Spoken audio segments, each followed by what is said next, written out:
چلے میرے لیے تو ہے مشکل، لیکن یہ قوم نیچے جاتی ہے. جس قوم کا لیڈر جا کے پیسے مانگ رہا ہے وہ قوم کی کیا حیثیت ہے؟ تو میں اپنے لوگوں سے کہنا چاہتا ہوں کہ دیکھیں، آپ سب چاہتے ہیں کہ پاکستان عظیم قوم ہو. آپ وہ لوگ ہیں جو دنیا میں 4-5 ملک ہیں جو سب سے زیادہ خیرات دیتے ہیں. یہ وہ ملک ہے، اور میں سب سے بڑا ریسیپینٹ ہوں. شوکت حرم کے لیے پیسے اکٹھے کرتا ہوں، نمل یونیورسٹی کے لیے پیسے اکٹھے کرتا ہوں.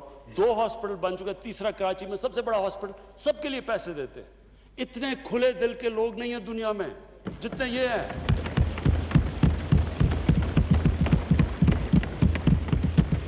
لیکن اسپیکر صاحب، جب ٹیکس دینا ہوتا تو ٹیکس نہیں دیتے. دنیا میں سب سے کم ہم ٹیکس دیتے ہیں. 22 کروڑ ہماری آبادی ہے، مشکل سے 22 لاکھ لوگ ٹیکس دیتے ہیں. 22 لاکھ لوگ کیسے اٹھا سکتے ہیں بوجھ 22 کروڑ لوگوں کا؟ یہ کیسے ملک آگے بڑھ سکتا ہے؟ کیسے ہم انفراسٹرکچر ٹھیک کر سکتے ہیں؟ کیسے ہیومن ڈیولپمنٹ کر سکتے ہیں؟ تعلیم سے کیسے کر سکتے ہیں جب پیسہ ہی نہیں ہے ہمارے پاس؟ ابھی میرے سارے ایم این ایز باری باری میرے پاس آئے پروجیکٹس لے کے، کم از کم کو 500 ارب روپے کے پروجیکٹس مجھے دے دیے، جی یہ بھی بنا دو وہ بھی بنا دو. تو کیسے بنائیں جب پیسے نہیں ہیں آپ کے پاس؟ اور پیسے تب آئیں گے جب آپ ٹیکس دیں گے یہ لوگ. میں اپنی طرف سے سب کو یہ اشور کرتا ہوں کہ پورا زور لگا رہے ہیں ہم کہ اپنے اوپر ہم خرچے نہ کریں. پرائم منسٹر ہاؤس کے اندر کتنا ہم نے، اور ہاؤس اور اس میں 108 کروڑ روپیہ 3 سالوں میں ہم نے اپنا ایکسپینس کام کیا ہے. فیڈرل گورنمنٹ نے کیا. 2 سال میں پاکستانی فوج نے اپنا بجٹ فریز کر دیا. ہم نے پوری کوشش کی ہے آسٹیرٹی کی. لیکن اب قوم کو سامنے آنا پڑے گا. اگر ہم نے خوددار قوم بننا ہے ہمیں ٹیکس دینا پڑے گا. اس کو جس طرح آپ اس کو زکوٰۃ کو سمجھتے ہیں، جس کھلے دل سے زکوٰۃ دیتے ہیں، خیرات دیتے ہیں، تو ٹیکس، یہ میں اس لیے یہ کہہ رہا ہوں آج کیونکہ ہم اب پورا، میں یہ آج کہنا چاہتا ہوں کہ ہم نے پوری چھوٹ دی ہے بزنسز کو. مجھے اتنا بھی پتا ہے کئی بزنس نے اتنا پیسہ بنایا جتنا کبھی نہیں. خود مجھے بزنس مین نے کہا کہ ہمارا کبھی اتنا پیسہ نہیں بنا. تو یہ ضروری ہے، سب بزنسز سب کو کہتا ہوں کہ آپ کو کنٹریبیوٹ کرنا چاہیے. پیسے دیانتداری سے پیسے دینے چاہیے. ہمارا کام ہے کہ ہم ایف بی آر کو ٹھیک کریں گے کہ ایف بی آر میں ہراسمنٹ کا جو ایشو ہے آٹومیشن لے کے آ رہے ہیں انشاءاللہ تاکہ انسانوں کا کانٹیکٹ نہ ہو. لیکن عوام کا بھی آپ کا کام ہے کہ اگر آپ دنیا میں خودداری سے پھرنا چاہتے ہیں، ہر پاسپورٹ کی دنیا میں عزت چاہتے ہیں، تو آپ کو اب اس طرح ٹیکس دینا پڑے گا جس طرح اسکینڈینیویا کے لوگ دیتے ہیں، جو کہ آج خوشحال معاشرہ ہے. خوشحال معاشرہ تب تک نہیں ہوگا جب تک ہم دیانتداری سے ٹیکس نہیں دیں گے. تو میری اپیل ہے آج سب کو کہ ہمارا ٹارگٹ سٹف ہے. ہم نے تقریباً 6,000 ارب روپیہ اکٹھا کرنا ہے ٹیکسز میں. 5,800 ارب روپیہ ہم نے اکٹھا کرنا ہے جو ہمارا ٹارگٹ ہے. اس کے اوپر ہم یہ جو نیا ہم نے اب فیصلہ کیا ہے کہ جس طرح امریکہ کے اندر ٹیکس فراڈ کا مطلب جیل. ٹیکس فراڈ کیا آپ جیل میں گئے. یہاں ہم کرنے لگے تھے لیکن ہمیں آیا کہ جی ایف بی آر کو لوگوں کو اعتماد نہیں. اب فائنانس منسٹر کے نیچے کمیٹی بنے گی، جو ولفل ٹیکس ڈیفالٹ ہوگا ہم اس کو جیل میں ڈال دیں گے. کیونکہ اگر ہم نے یہ نہ پیسہ اکٹھا کیا، ابھی بھی ہم آئی ایم ایف پروگرام میں ہیں، انہوں نے اس کے بعد ہمیں کہنا ہے کہ جی اس کے اوپر ٹیکس لگاؤ اور جی ایس ٹی لگاؤ اور چیزوں کے اوپر اور کھانے، تو لوگ تکلیف میں جائیں گے. تو لوگوں کے آپ سب کے انٹرسٹ میں ہے کہ اگر ہم سارے لوگ تھوڑا تھوڑا ٹیکس دے دیں گے تو ہمارا ٹارگٹ پورا ہو جائے گا اور پھر ہمیں لوگوں کے اوپر مشکلیں نہیں ڈالنی پڑیں گی. آخر میں بس اسپیکر صاحب میں اپنی کنکلوڈ کرتا ہوں تقریر کہ ہمارا ایک ایشو ہے پاکستان کا جو کشمیریوں کے ساتھ جو ظلم ہے اس وقت ہندوستان کی حکومت ظلم کر رہی ہے. میں آج اس لیے بات کرنا چاہتا ہوں کہ 5 اگست، اس سے پہلے بھی کشمیریوں کے اوپر ہندوستان کی حکومت ظلم کر رہی تھی. پیلٹ گنز کا استعمال، لوگوں کو اٹھا لینا، ان کو ایک ایسا ٹریٹ کرنا ہے جیسے جب سے یہ بی جے پی کی حکومت آئی ہے، یہ جو آر ایس ایس کا ایجنڈا ہے، ان کو ہر قسم کی تکلیف میں تھا، لیکن 5 اگست کے بعد ظلم کی انتہا ہو گئی۔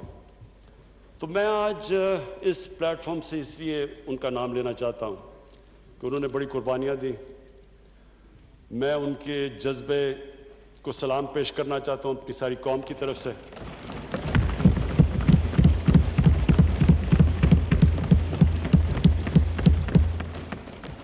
کوئی نہیں یہ سمجھ رہا تھا کہ جس طرح کا انہوں نے جو 80 لاکھ کشمیریوں کے اوپر 8 لاکھ ہندوستان کی فوج بٹھا دی اوپر جا کے، اور ہر تھوڑی دیر کے بعد ایکسٹرا جوڈیشل کلنگ کرتے ہیں، ان کو ڈرایا دھمکایا، لوگوں کو، نوجوانوں کو پکڑ کے باہر لے گئے، ان کی لیڈرشپ کو اندر ڈالا۔ کوئی نہیں سمجھ رہا تھا کہ وہ سٹینڈ لے، وہ کھڑے ہوں گے۔ تو آج اس ہال سے میں کہنا چاہتا ہوں کہ سارا پاکستان ان کشمیر، ان دلیر کشمیریوں، ان کی خاص طور پہ خواتین جس طرح وہ کھڑی ہوتی ہیں، جس طرح وہ باہر جاتی ہیں، ڈیمونسٹریٹ کرتی ہیں، ان کے جو بچے ہیں، نوجوان ہیں، ہم سب ان کے ساتھ کھڑے ہیں۔